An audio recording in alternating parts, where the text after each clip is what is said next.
Now we're going to get into the actual sensors. And I'm going to start with photoelectric sensors. You'll see I have inductive and capacitive grayed out on here. That's because we're going to cover those the next time around. But let's start with photoelectric sensors. So sensors are used in all types of automated manufacturing systems, and they provide the eyes and the ears, the tongue, the nose to the controllers, like the PLCs or the PACs, as programmable logic controllers or programmable automation controllers. And I love this graphic. This graphic came from a textbook titled Programmable Logic Controllers. It's written by Frank Petrozzella and published through McGraw-Hill. It's really a very good text, and the third edition that it came from is not the latest edition. His later editions, and I'm not selling it, but I want to make credit where credit is due. His newer edition is also very good. So if you're interested in programmable logic controllers, you probably want to take a look at that text. So let's look at sensors. Photoelectric sensing and a photoelectric sensor is nothing more than an electronic device that responds to the change in light intensity falling on a sensing head.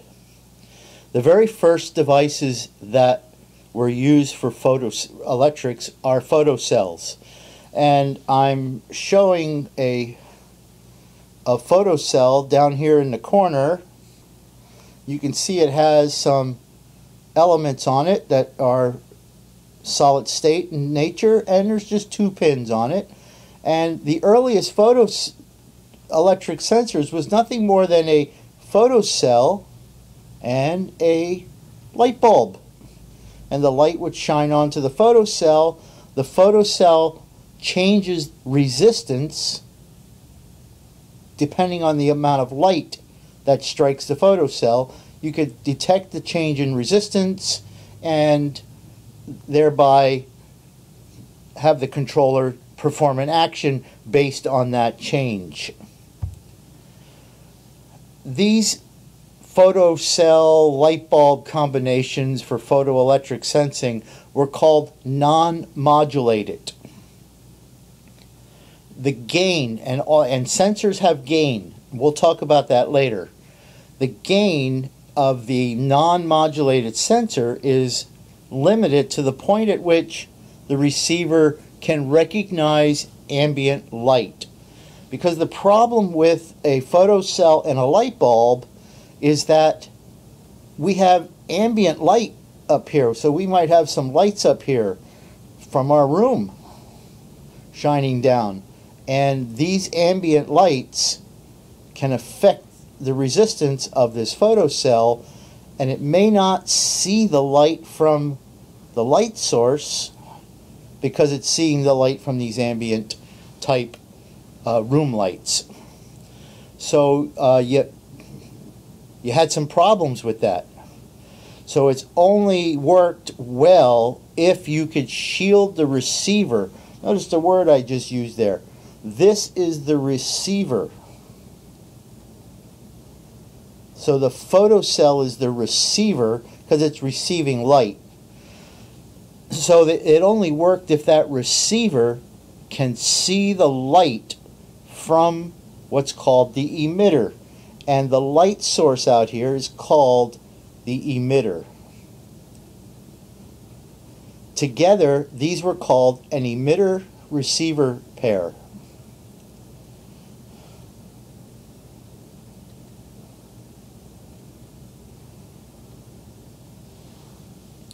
They have some advantages to them. The biggest advantage is getting rid of the ambient light.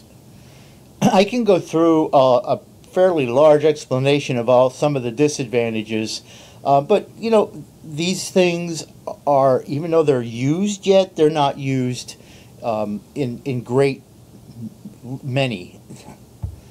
So there are these sensors in photoelectric world called ambient light receivers. And an ambient light receiver is nothing more than a non-modulated type photoelectric sensor that still uses a light bulb and some sort of photocell or maybe a phototransistor, which we're going to be talking about shortly. So ambient light receivers are really good if you're detecting things like red hot metal or glass when it's really hot. Emits large amounts of infrared light, and the light coming from these items is usually much more powerful and much more intense than the ambient room lighting. So therefore, these ambient light receivers work really well in the environment whereby the product you're trying to sense is really red hot and throws off an enormous amount of light. The other place that they're used is in open frame conveyors. Now, an open frame conveyor, for those who are fairly new to the automation world, is a conveyor whereby on the top of the conveyor you won't have a solid belt. You might have two straps for a belt, and product comes down, and then there's an open space right here that's open. You can see the floor down through the bottom, and what they'll do is they'll mount an ambient light sensor below the conveyor so that when product comes across the top of it, it literally blocks out the ambient light or the room light, and therefore you can sense if there's a product or a box or whatever on that conveyor by blocking out the room light from the sensor. They work really well. Well, in the 1960s, solid-state electronics started to become more prominent. Even though it was invented actually in the 40s, it really started being used commercially and industrially in the 60s. And this wonderful device called an LED came out. And LEDs are nothing more than a diode, and they work exactly like a diode, except that they emit a very small amount of light. I'm sure you all know what an LED is. Today they're in our stoplights. You can buy LED room lighting. They're all over the place. But a single LED puts out a very small amount of light. And they come in various colors. They come in red and green and amber and blue and infrared. I've seen the white, and I've seen the soft white.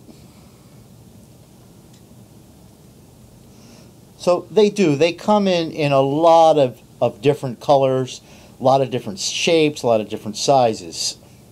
But again, an individual LED puts out a very little amount of light. There's also a replacement for the photocell, and that's a phototransistor. A phototransistor is a solid-state device. You can see the symbol on this looks very similar to the transistor that we talked about in our last lesson.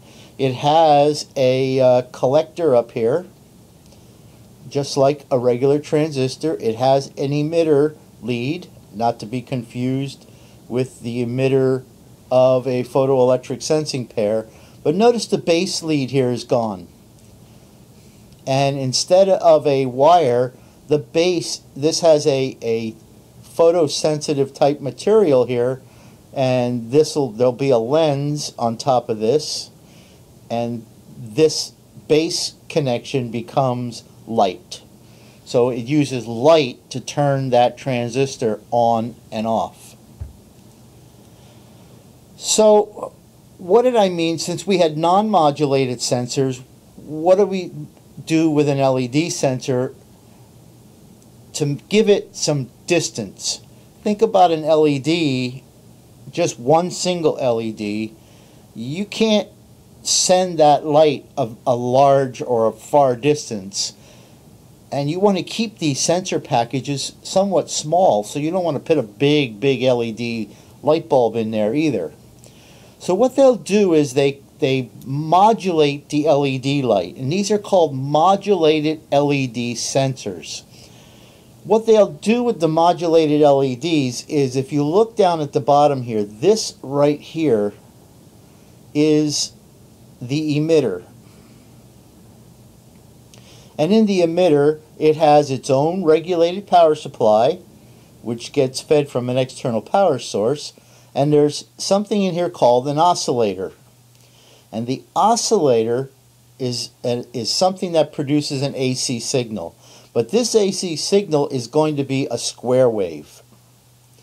So it's turning on and off and on and off. So you got this on and off from 0 volts to whatever the plus voltage is. And it's the frequency of it, and the frequency is measured from here to here. That would be 1 cycle or 1 hertz. Or the frequency can be switched in the kilohertz range. Now you can't switch an incandescent light bulb that fast because the filament needs time to heat up, to light up, and the filament needs time to cool down in order to turn off. But an LED is instant. You turn power on, it's lit. You turn power off, it's not lit. So you modulate them by switching the light on and off and on and off and on and off. And I'm going to pull just a number out, and this number's I'm pulling out of the air. So let's say that this is running at 2 kilohertz. So I'm turning this LED on and off, on and off, on and off at a rate of 2 kilohertz. The light's coming out. Over here is the receiver. And the receiver has a phototransistor. There's an amplifier here to amplify the signal. It also has a regulated power supply. And there's something in here that's then called a demodulator. Now this amplifier is tuned. So it's tuned. And it happens to be tuned so that it can only see the frequency of this LED. So this amplifier will only see light that's turning on and off at 2 kilohertz. Therefore, it's not going to see ambient room light. It's not going to see other LEDs. It's only going to see an LED that's turning on and off at a 2 kilohertz rate. All of a sudden, I can get large distances off of these sensors, whereby I can place them, feet to yards from each other and still have them see the light from the receiver or from the emitter. This is basically how your TV remote works. Your TV remote is infrared. It uses an LED. And depending upon what button you press on your TV remote, the frequency of the modulating of the LED is different. So if you press the number 5 key for channel 5, it may be at 2.1 kilohertz. But if you press channel up or volume down might be 3 kilohertz. And at your TV, the receiver has a demodulator with a whole series of tuned amplifiers that can then detect which frequency is being sent from the remote and then performs the function that the remote says. That's also why you can buy a universal remote. And if you've used a universal remote, you have to teach it. Or you have to enter a code in for your particular television or DVR or DVD player, because you're telling the remote, these are the frequencies I want you to use for each one of the buttons. So photoelectric sensing has several different modes of operation, and there's probably even more than these right now, but the main modes are opposed mode, and opposed mode sensing is really what you might hear as break beam. Break beam meaning that you have a light source and you have a light receiver. So you have an emitter receiver, and the object that you're sensing actually breaks the beam of light. It's called opposed mode. There's also retroreflective mode, which uses a light source, an emitter, but it has a reflector, just like on your car, only these reflectors are usually white or silver. And then there's proximity mode. And under proximity mode, there are 5 subcategories. The first one is diffused, then divergent, convergent, fixed field, and fixed field is sometimes called background suppression mode, and adjustable field. So let's talk about each one of these. Let's talk about opposed mode. By the way, I would like to thank Banner Photoelectric Engineering. I've borrowed these photos and graphics from the Banner Photoelectric Handbook.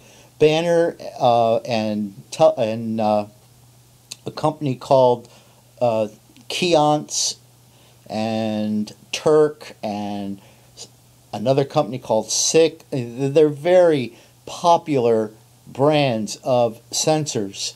I would suggest you research many of them, and the companies are very helpful if you have any questions. So opposed mode sensing, it's called break beam. Another term that is sometimes used is direct scanning mode, and in this mode you have an emitter and a receiver that are in separate housings. So these are each separate housing. They're positioned opposite of each other so that the emitter, which is nothing more than a light source, sends its light out to the receiver. When an object, and here's the object that we're going to be sensing, moves in and breaks the beam, the output of the receiver turns on or off depending on the setting, so that you can get a signal at the controller to say something is breaking the beam, something is present. You've probably seen these when you walk into a store. Sometimes they'll have emitter receiver pairs on each side of the door. Your garage door opener at home may have opposed mode sensors mounted down toward the base to let the garage door opener know if something is standing in the way and not to operate the door. They work really well. In fact, photoelectric sensors, no matter what type they are, will work and work efficiently only if you break what's called the effective beam. The effective beam, and you can see it here, is what is filling the lenses of this emitter receiver. You have to block the entire effective beam before the sensor will sense. You see that we have a radiation pattern from the emitter, so light's coming out in all directions, and then the receiver has a field of view, so the receiver can see at a variety of angles. But the effective beam is the beam of light that comes between the emitter and the receiver, and that beam has to be totally broke. If you only break this much of the beam and have that beam, it's not going to sense. So again, the entire effective beam has to be blocked for a sensor to work. You can shape the effective beam. You can have an emitter that has a large lens, a receiver that has a small lens, or vice versa. And now I've got an effective beam that is shaped as a cone. so you can shape it to different sizes, to different shapes, depending on the product that you're trying to sense. You can also put something called an aperture on one of the lenses, on both sides of the lenses, to help you shape the size and shape of the beam. And I use an example, like if you had a sensor this size, but you're trying to sense a product that's fairly thin, where you're not going to break, and let me try to put it over here on top of this, where you're not going to break the effective beam, you can put an aperture on the front of this so that it will break the effective beam. So maybe if I use this one, I can have my product come in there and still break the effective beam. So you can get apertures. I've even seen people use black electrical tape to tape over the lenses to form and shape a beam, or cardboard with a cutout in it. But for permanent installations, you definitely want to contact the manufacturer and get an aperture made that snaps and fits right on to the sensor that you're using. Retroreflective mode, simply called reflex mode or retro mode, has an emitter and receiver in the same package. So this package here has both the emitter and the receiver. So the light is sent out, and retroreflective means that there is a reflector at this side. They call it a retro target. The light from the sensor reflects off the reflector and comes back into the same housing, and where the receiver can be seeing the light. So it's just like an opposed mode sensor, where you still have to break the beam because this product is going to be sliding through here or traveling through there. You have to break this beam in order for that sensor to sense. But this time you only need a reflector on one side, and the emitter and the receiver are in one housing. You can also shape the size and shape of the beam with a retroreflective sensor, because you can change the size and shape of the reflector. This is showing a round one. You can get a smaller round one. You can get square. You can get reflective tape that you can shape the tape differently. That's an odd pattern there, but just to show you that that would be the shape of the beam. And as long as the light coming out to the reflector is completely broke, if this effective beam is completely broke, the sensor will still sense. Now about the reflector. A good reflector is going to return about 3,000 times as much light as a standard white piece of paper. That's one of the reasons why a retroreflective sensor will only recognize the light coming from its emitter. I've used a sheet of paper, I've used a white object, and it works. But if it's not as reliable, it doesn't work as well as when you use an actual reflector. Again, they should be white or a silver type color, not red or amber or anything like that. Retroreflective can also be used to sense shiny objects.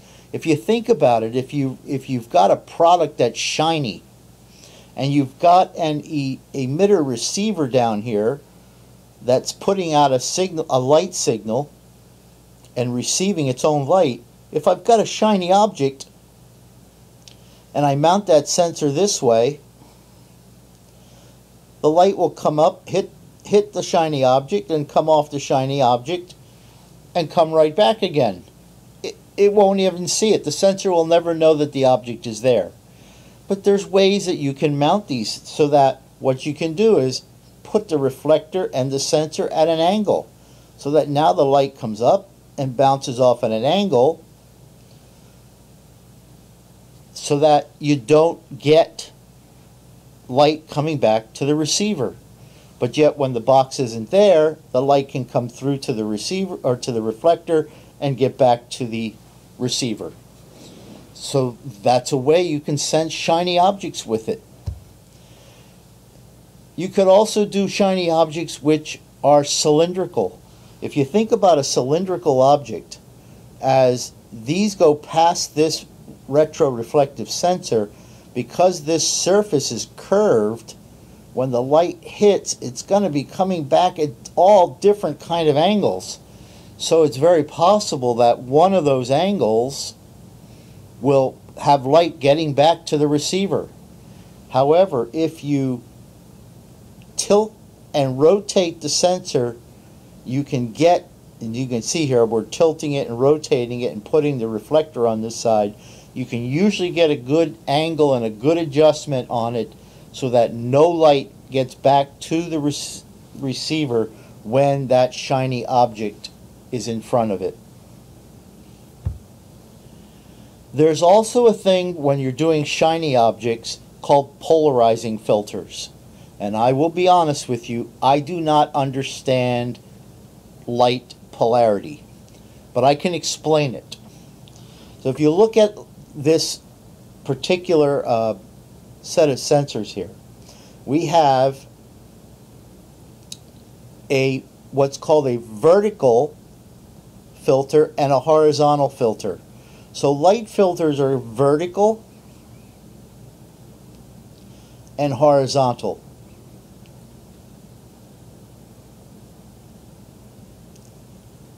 And you put a horizontal on one lens and you put a vertical on another lens. So if I have a shiny object, the light is going to come out in a vertical polarity and it's going to come back in a vertical polarity. The vertical polarity can't get through the horizontal filter. I sometimes use the Venetian blind effect, like if I had Venetian blinds which are slats like this, when the light comes through there, it comes through in slats. So if I had on the other end vertical blinds, that horizontal light can't get through those vertical blinds. And that's what this happens. So if I've got a shiny object on a retroreflective sensor, when the light comes out, it comes out and will be vertically polarized. It reflects off the shiny object. It comes back as a vertically polarized but can't get through the horizontal filter, and therefore the sensor won't see it. However, the same sensor, when it sees its own reflector, the light comes out vertically, but because of the prism effect in the reflector, the light is rotated 90 degrees and comes back in a horizontal pattern or in a horizontal polarity, and therefore will go through the horizontal filter so the sensor sees the reflector. So it uses polarization filters to help with shiny objects, so it will not see the shiny object, but yet it will see its light coming back from the reflector. And again, you have to break the entire effective beam. Now there's proximity mode. And actually what I'm going to do at this point is I'm going to break this video at this point so you can have a little rest, and I'll do it in a part 2 video.